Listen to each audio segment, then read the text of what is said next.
بسم اللہ السلام علیہ رسول اللہ۔ ایک سوال ہے ہمارے دارالفتہ میں یہ آ رہا ہے کہ کیا غصہ حرام ہے یا نہیں؟ تو یہ عوام میں غلط مشہور ہے جی، غصہ حرام ہے۔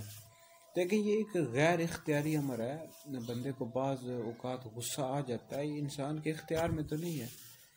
اور بعض اوقات غصہ کرنا ضروری بھی ہوتا ہے، جیسے کہ جہاد کے وقت اگر بندہ غصہ نہیں کرے گا تو اللہ کے دشمنوں سے کس طرح لڑائی کرے گا۔ اس طرح اگر آپ کے سامنے کوئی غیر شرعی کام ہو رہا ہو، شریعت کے خلاف کام ہو رہا ہو، تو اس وقت بھی غصہ آنا ضروری ہے، اور یہ ایک ایمانی تقاضا ہے۔ اور ہاں، البتہ آپ کی ذات کے حوالے سے کوئی آپ کے ساتھ غیر مناسب رویہ اختیار کر رہا ہو یا آپ کو تکلیف پہنچا رہا ہو، تو اس وقت آپ غصے کو پی جائیں، اس کو معاف کر دیں۔ یہی ہمیں حضور علیہ الصلوۃ والسلام کی سیرت سکھاتی ہے، اور قرآن مجید کے مطالعے سے بھی ہمیں یہی معلوم ہوتا ہے۔